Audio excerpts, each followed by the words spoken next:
live in New York, but a lot of you guys do that follow me, and I like Eric Adams. Sounds like a better leader than Cuomo. And I see Meghan McCain's husband got her prepared with that radical question. Let's talk about it. Hi, welcome to JOA. If you're new to my channel, please do subscribe and click the bell so you'll be the first to know when I upload. I'd really appreciate it if you do subscribe and click the bell. Support your boy on Patreon. That helps me with equipment to make videos. Patreon.com/JOA. I'd really do sincerely appreciate it if you do support me there. $5 would really mean a lot for me coming from you. That really does mean a lot.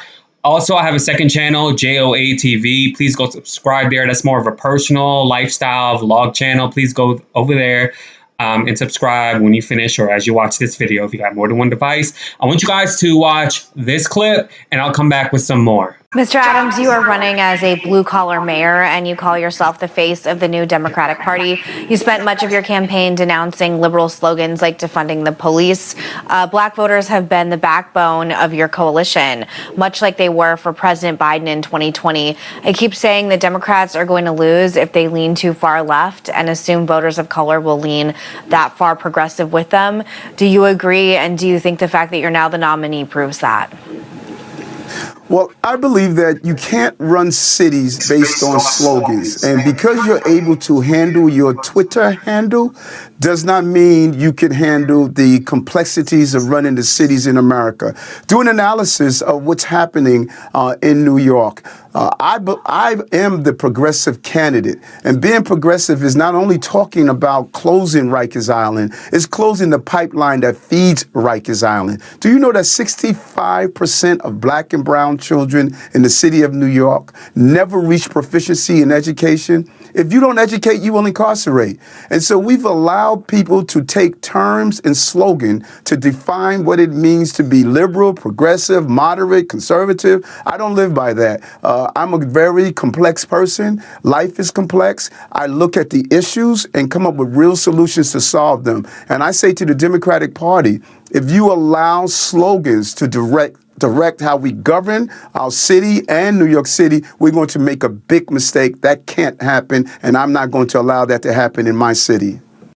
So I actually loved Eric Adams' answer towards that question of Meghan McCain's husband, Ben Dominaz's question. I don't even think Meghan McCain even thought that he would actually say, if Democrats want to do this, then that's not how I roll. I'm complex. Even Fox News, of course, picked up that story. They always talk about The View, especially when it's about talking about Democrats. And I like that he said he's a complex person. I see myself as a complex person, and it's a shame that he's not here in the South in New Orleans where I'm at. Because, baby, we do need somebody like him rather than the mayor that we have now in New Orleans. I think he would do a fantastic, phenomenal job.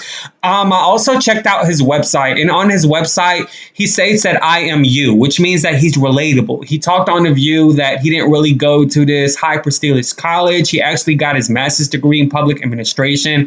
And I've been thinking about going back to school and get my master's in public administration. So it's really nice that someone as, successful but relatable as he is, that he just touts, the same type of lifestyle that a lot of African Americans and people of color usually are born into. He is actually one of 6 children.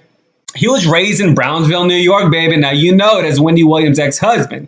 And Wendy Williams was flirting with him, but Eric Adams, don't do it. Don't do it. Wendy will make you look bad. Keep going. You don't need her. It's not going to be a good PR promotion thing. She got a talk show, but leave her alone, all right? But he was raised in South Jamaica.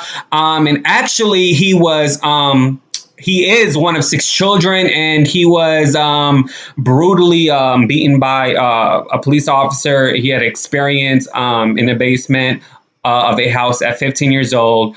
And so he used that, and he actually became a cop. And as a cop, he used his power for good and actually fought for police reform for African Americans and people of color. And I commend that. I don't care what anyone says. Black people are just at the lowest hierarchy till this day in terms of being marginalized, in terms of being mistreated, when it comes to police officers, when it comes to finding a home, when it comes to taking out a loan, applying for credit, going to the hospital, anything and everything.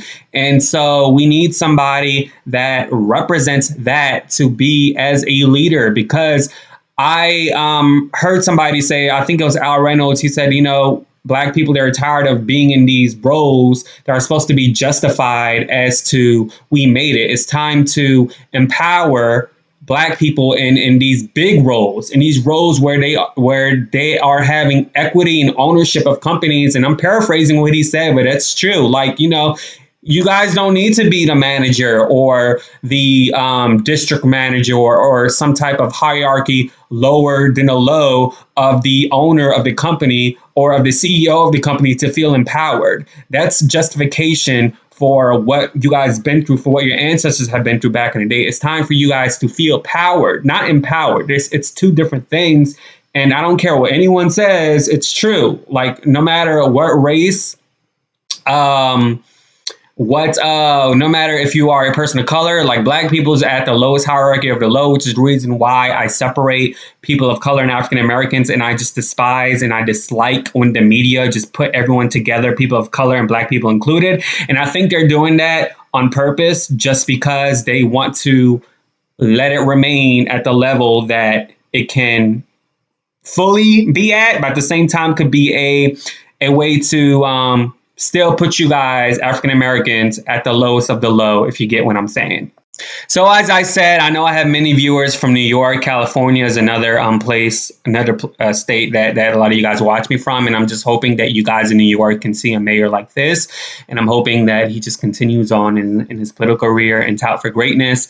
And so, you know what? I Black Lives Matter. I stand for the messaging. I really just kind of look sideways at the organization, but I stand with the messaging.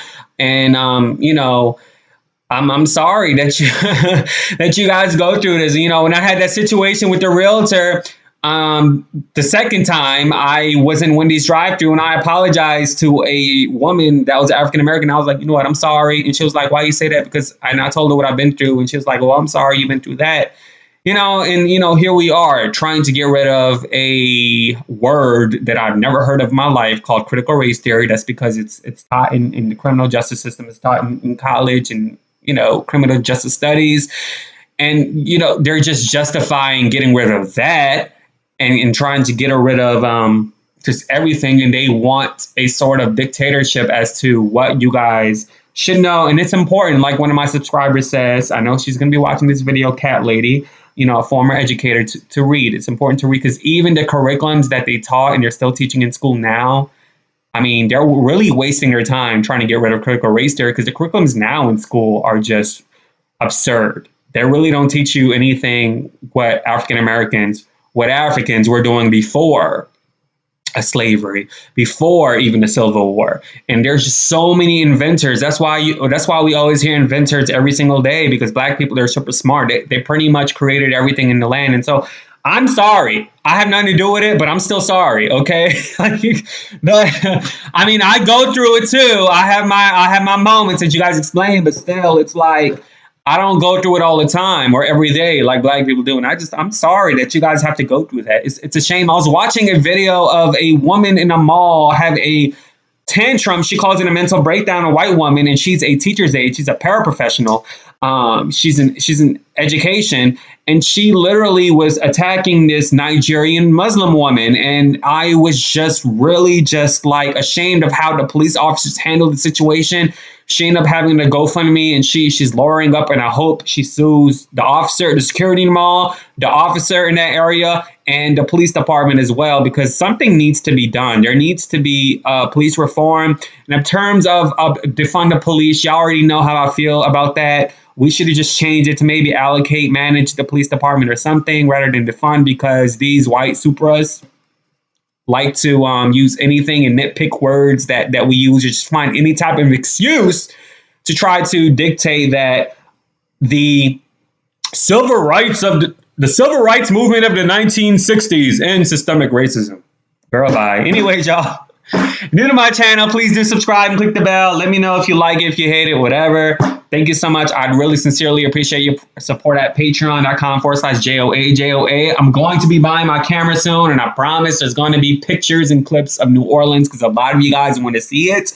Because tourism is a billion-dollar, multi-billion-dollar industry here. It's a way that New Orleans get their money. All right. Deuces. Yeah.